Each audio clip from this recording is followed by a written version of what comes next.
देखो, ये जो काम वेदना है, ये बहुत बड़ा प्रश्न है संपूर्ण प्राणियों का, क्योंकि सब कामना से ही प्रकट हुए, इसलिए संस्कार सबके शरीरों में, अंतःकरण में काम के हैं। ये किसी एक का प्रश्न नहीं है, किसी एक की समस्या नहीं, सबके हृदय में है। जब हम मन में तदात्म होकर के सुख बुद्धि करके चिंतन करते हैं, तभी हम फंस जाते हैं। नहीं, सच्ची मानिए, बिल्कुल सुख नहीं है। आप अज्ञान के कारण, अविद्या से ग्रसित होने के कारण, जैसे शराबी आदमी नाली में गिरता है तो अपने को समझता है कि ब्रह्मानंद में मगन है, उसको लगता है अमृत के कुंड में वो केली कर रहा है, नाली में पड़ा है। उसे बात करके देखो तो बादशाह वाली बात करेगा। बस ठीक ऐसे ही मोह मदिरा पान किए हुए हम आकर्षित हो रहे हैं। कहां सुख है? धैर्यपूर्वक विचार करके देख लो। थोड़ी देर भगवत स्मृति में युक्त होकर के विचार करो, काम में कौन सा सुख है? मलिन मन होने के कारण, अविद्या ग्रसित होने के कारण आप इन मांस पेशियों को सुख का केंद्र समझ रहे हैं। थोड़ा विचार करके देख लीजिए, कहां सुख है, कौन सा सुख है? आप विचार कीजिए।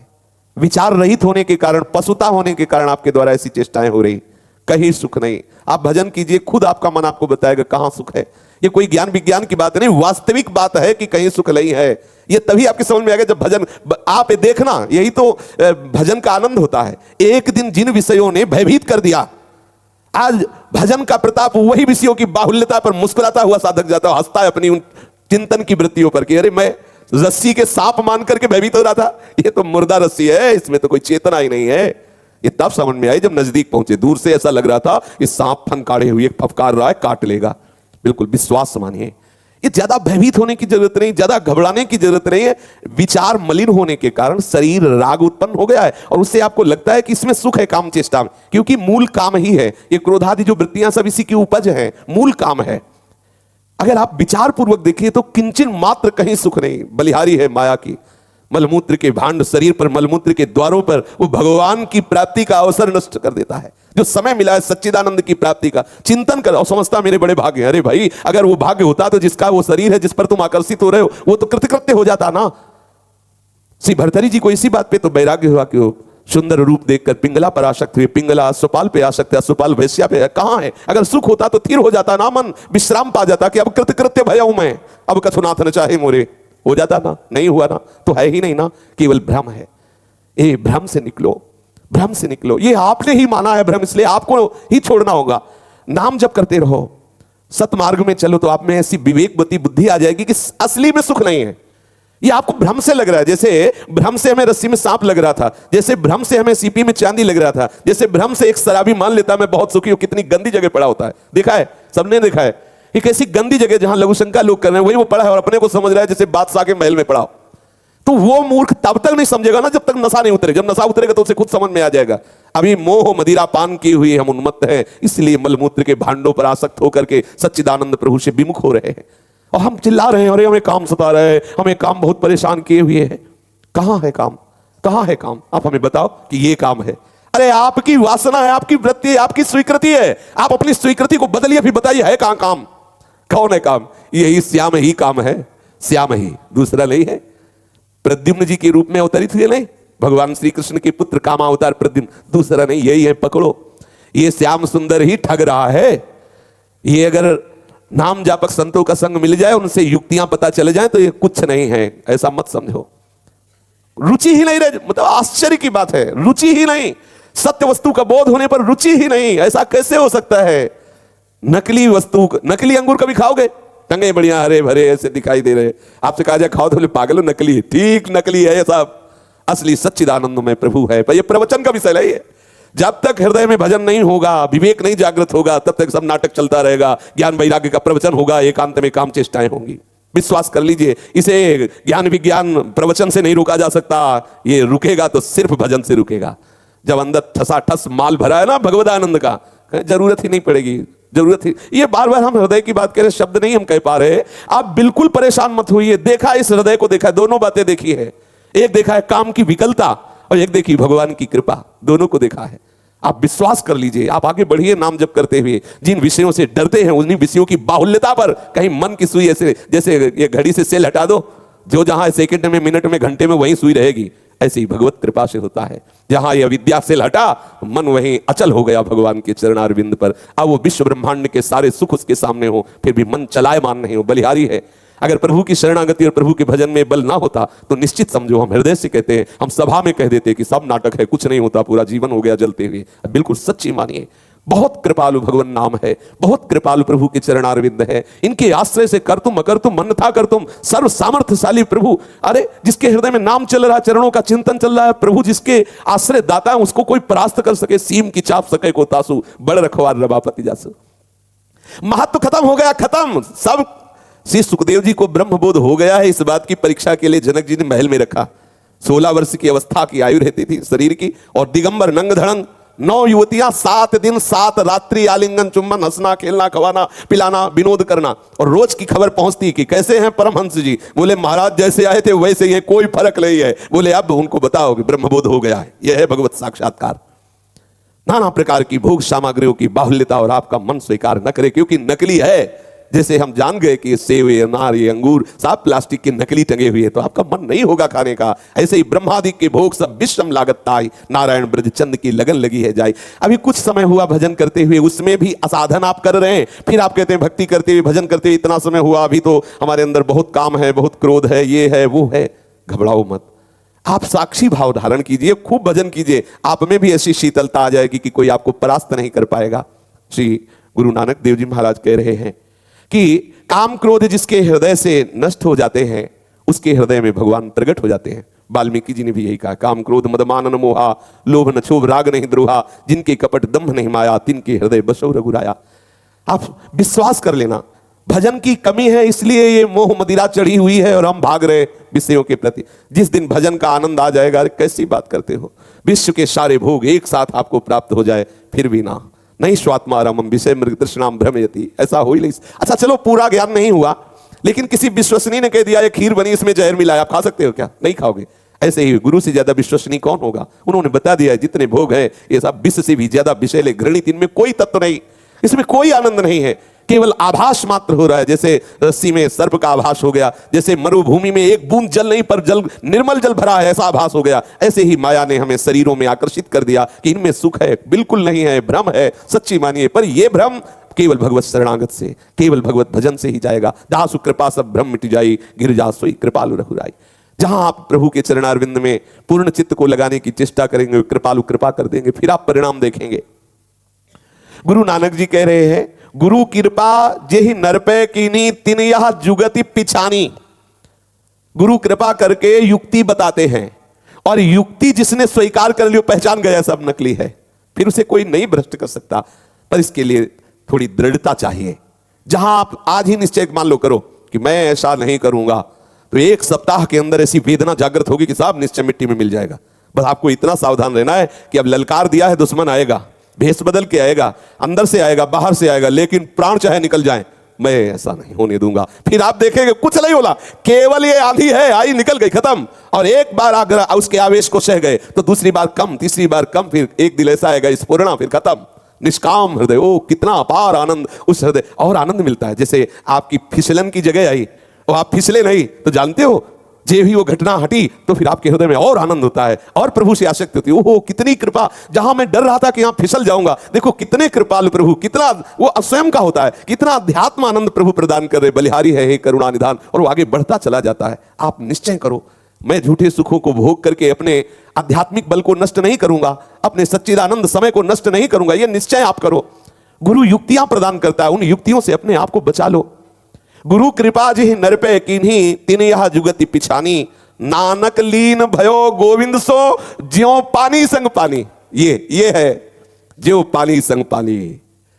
केवल वो माया का विकार तरंग दिखाई दे रही थी, माया का विकार वायु विकार हटा, अब जल और तरंग दो नहीं रह गई, केवल जल ही जल रह गया। ये जो जीवत्व है, जो देहाभिमान है, ये अविद्या के प्रभु, ये हटा तो गोविंद गोविंद जानत तुम्हें तुम्हें हो जाई, ब्रह्मविद ब्रह्मयु भवति। वो प्रभुमय होकर प्रभु की लीला में सम्मिलित होता है, प्रभुमय होकर अपने प्रभु के स्वामित्व भाव को स्वीकार करके सेवा में मगन रहता, प्रभुमय होकर के, हितमय होकर के हित धाम में प्रवेश पाता है, हित लाडली लाल की हित भाव के द्वारा वो सेवा करता रहता है। ज्यों पानी में पानी, अपना अस्तित्व ही मिट गया। इसलिए सर्वतो भावेन ये दृढ़ निश्चय करो, गुरु कृपा बल से सब कुछ हो सकता है। कहो कृपा ते कहा न होई, अब ये जन्म हम श्री प्रियालाल के चरणों में समर्पित करते हैं। कोई भी अधर्माचरण पापाचरण हमारे द्वारा नहीं होगा। यदि कहीं ऐसी गलती हो जाए तो उसे सूक्ष्मता से जांच करो, क्यों हो गया, क्या खान पान बिगड़ा, क्या कोई अपराध बन गया, क्या कोई अहंकार आ गया जो हमसे ऐसी चेष्टा हो गई। जांच करो, गुरुजनों के चरणों में बैठकर जांच करो, निवेदन करो और आगे बढ़ो। सच्चिदानंद प्रभु आपके स्वागत के लिए खड़े हैं। ये जीवन केवल प्रभु मिलन के लिए है। आशा मनसा सकल त्याग के जगते रहे निराशा। किसी से कोई सुख की आशा मत रखो। ये जो मन नाना प्रकार की भोग वासनाएं की संकल्प करता रहता है, इसके भी साक्षी बनो, इसमें भी तदात्म मत हो। आशा मनसा सकल त्यागी के, समस्त आशाओं का त्याग करो। मन के द्वारा संकल्प विकल्प जो भोगों को होता है, साक्षी भाव से उससे भी अलग रहो और जगते रहे निराशा। संसार से निराश हो जाओ। मुझे प्रियालाल चाहिए, संसार प्रसन्न हो या नाराज हो इसकी परवाह भी मत करो। काम क्रोध जय परसय नाहिन ते घट ब्रह्म निवासा। जिसके हृदय में काम क्रोध आदि विकार क्षीण हो जाते हैं, वहां भगवत साक्षात्कार की योग्यता आ जाती है। काम क्रोध मदमान न मोहा, लोभ न क्षोभ राग नहीं द्रोहा। जिनके कपट दम्भ नहीं माया, तिनके हृदय बसहु रघुराया। साक्षात प्रभु उनके हृदय में प्रकाशित हो जाते हैं। हमारे हृदय में जो बाहरी सुख दुख का आकर्षण पड़ रहा है देहाभिमान के कारण, इसको सहना होगा। सहने से ही ये नष्ट होता है। यदि बाहर की कोई प्रतिकूलता, बाहर का कोई अपमान निंदा या बाहर की कोई ऐसी परिस्थिति विपत्तिजनक है, क्योंकि ऐसा होगा जब आप शुद्ध परमार्थ पथ पे चलना चाहेंगे तो आपके अंतःकरण में ही विरोधी वृत्तियां प्रकट हो जाएंगी। आपके परिवार में आपके सुहृदजन ही आपके विरोधी होने लगेंगे, मित्रजन ही विरोधी होने लगेंगे। अगर आप धैर्यवान नहीं हैं, लक्ष्य दृढ़ नहीं है, तो ये माया बांध देती है, वो आगे नहीं बढ़ पाता। जैसे कोई हथकड़ी बेड़ियों से जकड़ा हो तो अपने लक्ष्य तक नहीं पहुंच पाता, ऐसे ये मोह की बेड़ियां हैं जो साधक को आगे नहीं बढ़ने देती। एक बेड़ी जननी जनक बंधु सुत दारा, तन धन सुहृद भवन परिवारा, ये सब बेड़ियां ही तो हैं। कोई विवेकवान दृढ़ता पूर्वक जिसने अपने लक्ष्य की प्राप्ति का उद्देश्य कर लिया है, वही इन बेड़ियों को तोड़ पाता है। ये भगवान की माया के द्वारा मोह जनित ऐसी बेड़ियां हैं कि हम इन्हें सत्य मान करके, इन्हें अपना मान करके, अपने हितैषी मान करके इन्हें हम स्वीकार कर लेते हैं और स्वयं बंधन में बंध जाते हैं। अपने माने हुए बंधन को हम स्वयं दृढ़ कर देते हैं। आपको ही छोड़ना होगा, कोई आपको बांधे नहीं है, आपको ही छोड़ना होगा। आपको स्वीकृति बदलनी होगी, आपको अपना राग बदलना होगा। जो राग संसार के प्रति है वो प्रियालाल के प्रति, प्रियालाल के प्रति सीधे किसी का राग नहीं परिवर्तित होता। इसलिए भगवत प्रेमी महात्माओं के प्रति जो संसार के प्रति आसक्ति है, यदि वो संत सदगुरुदेव के प्रति हो जाए तो वही मोक्ष का खुला हुआ द्वार बन जाती है। ऐसा भगवान कपिल देव जी कहते हैं। पहला दृढ़ निश्चय करें कि मुझे अब सब कुछ सहना है, लेकिन प्रिया प्रीतम से बिलग नहीं रहना है। कोई भी वृत्ति, कोई भी क्षण हम श्यामा श्याम के चिंतन से रहित नहीं होंगे। चाहे जितना मुझे बाहरी दुख दिया जाए, बाहरी प्रतिकूलता दी जाए, हम विचलित नहीं होंगे। श्री नानक जी महाराज एक पद में वर्णन करते हैं। नानक साहब जी कहते हैं, वही उपासक अपने हृदय में भगवत प्रकाश का अनुभव कर पाता है। उसी प्रकाश में वो जो भावना करता है इष्ट की, चाहे वो राधे श्याम की, चाहे सियाराम की, या जो भी भगवान नाम की, वो अपने हृदय में देखता है। उसी ब्रह्म के प्रकाश में अपने आराध्य देव का साक्षात्कार पाता है। कौन सा उपासक? जो बाहरी दुख को दुख मान करके भगवत विस्मरण के गर्त में नहीं पड़ता। ये आएंगे, इसका नाम दुखालय है। भले आपको भ्रम से लग रहा हो कि मैं सुखी हूं, बहुत हमारी सब कामनाओं की पूर्ति होती है, जो मैं चाहता हूं वो पूर्ण हो जाता है, सब भ्रम है। जब चाह ही मिट जाए तब मानना कि आप पूर्ण की तरफ जा रहे हैं। चाह हुई और पूर्ण हो गई, ये तो सुकृत का फल है, ये विश्राम थोड़ी है। विश्राम तो ये जा ही न चाहिए कबों कछ, ये विश्राम भूमि है। ब्रह्मभूता प्रसन्नात्मा न सोचति न कांक्षति, ये विश्राम भूमि है, जहां न कोई शोक है न कोई चाह है। आप ऐसे धैर्यवान बनो, नहीं तो विचलित हो जाओगे। कोई भी दुख विपत्ति संकट आपके जीवन में आए तो आप भगवत स्मरण न छोड़ना, बस इतनी बात आप पकड़े रहना। अगर स्मरण छूट गया तो वो विपत्ति वास्तविक विपत्ति हो गई। यदि स्मरण हो रहा तो विपत्ति संपत्ति बन जाएगी, विपत्ति आनंद का स्वरूप बन जाएगा। भगवत स्मरण प्रायण साधक के मार्ग का हर सूल फूल बन जाता है। भगवत विमुख जीव के मार्ग का हर फूल सूल बन जाता है। सावधान होकर के इस बात पर ध्यान दें। भगवत मार्ग का उपासक भगवत स्मृति परायण होकर जब कदम आगे बढ़ाता है तो हर सूल फूल बन जाता है। कहीं ऐसी कोई बाधा नहीं कि उसे परास्त कर सके। जो भगवत विमुख है उसे दिखाई दे रहा है फूल बिछे हुए हैं, पर हर फूल सूल की तरह चुभेगा और उसको नष्ट कर देगा।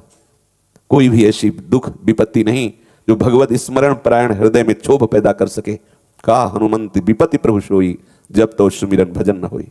जब भगवत विस्मरण है यही सबसे महान दुख है। भगवत स्मृति ही परमानंद का मूल है। वो भगवत स्मरण परायण है तो क्या करेगा दुख।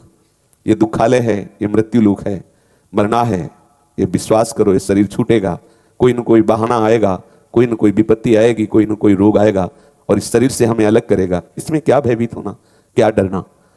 बस डरना इस बात का है कि कहीं हम प्रभु का विस्मरण न कर बैठे, हम अपने प्राणनाथ श्री श्यामा श्याम को भूल न जाएं। खास बात यह है, गुरु नानक साहब जी कह रहे हैं कि जो कभी सांसारिक सुख में सुख नहीं लेता, ये महापुरुषों के वचन, सबका सार सिद्धांत एक ही पाया गया है। चाहे जितने बड़े बड़े महापुरुषों के वचन पढ़ के देखो, शब्दावली बदली है, बात एक ही है। ये देखो, संसारी पुरुष तो इस समय कटाक्ष करेगा, सुख का अवसर आया हम सुखी क्यों ना हो, लेकिन नानक साहब कह रहे हैं सुख के अवसर पर सुखी मत होइएगा। ये गुरु कृपा पात्र ही इन युक्तियों को अपने आचरण में उतारता है और सुख दुख में संसार के थपेड़ों से बचकर परमानंद में डूबता है। यदि कोई दुख आ रहा है तो उसे दुख मत मानो। क्यों नहीं माने? दुख आ रहा है हम दुख क्यों नहीं माने? इसलिए नहीं माने कि हमारा भगवत स्मरण चल रहा है, प्रभु सुख समुद्र है और बाहरी जो परिस्थिति आई जिसे आप मान रहे थे ये सुखद है, वो दुखद ही है। दुखालय में सुख है ही नहीं, तुम जान नहीं पा रहे थे, पर्दा हट गया तो दुख में दिखाई देने लगा। ये दुखालय है संसार, इसमें सब दुख है। तुम जिसे सुख समझ रहे हो वो सुख नहीं, सुख की छाया है, समझ पड़ती नहीं है, गिरधर की माया है, केवल दुख ही दुख है। वो दुख सुख का भोगता मन जब प्रभु के स्मरण में लगा हुआ है तो दुख क्या करेगा। कुंती माता जी बार बार प्रभु से यही प्रार्थना करती हैं। जब देखा कि कार्य हो गया तो प्रभु पीठ करके जा रहे हैं द्वारिका की तरफ, तब रो पड़ी कि मुझे ऐसा सफलता, विजय, अनुकूलता, संपत्ति, सुख नहीं चाहिए जिसमें आप हमारी तरफ पीठ करके जा रहे हैं। मैंने जब देखा कोई विपत्ति आई तो आप भागते हुए आए, तो मुझे वो विपत्ति चाहिए जिसमें आपके सन्मुखता हो, जिसमें बार बार आपकी स्मृति हो और आप भागते हुए निर्भय वचन उच्चारण करते, डरो मत मैं आ गया। मैं वो रूप देखना चाहती हूं। इसलिए मुझे पग पग पर प्रतिकूलता दीजिए, विपत्ति दीजिए जिसमें आपकी स्मृति में डूबे, आपका दर्शन हो। ऐसी संपत्ति, ऐसा सुख किस काम का। आप द्वारिका जा रहे हैं, आप पीठ कर लिए हमारी तरफ से, नहीं चाहिए हमें ऐसी सुख संपत्ति। सुख और दुख का भोगता जब मन प्रभु के चिंतन में लगा हुआ है तभी आप जीत सकते हैं, तभी आप कोई विपत्ति नहीं रहेगी, कोई सुख सुख नहीं रहेगा, क्योंकि आप ऐसे सच्चे सुख में मगन होंगे कि ये सुख दुख आपका स्पर्श नहीं कर सकता।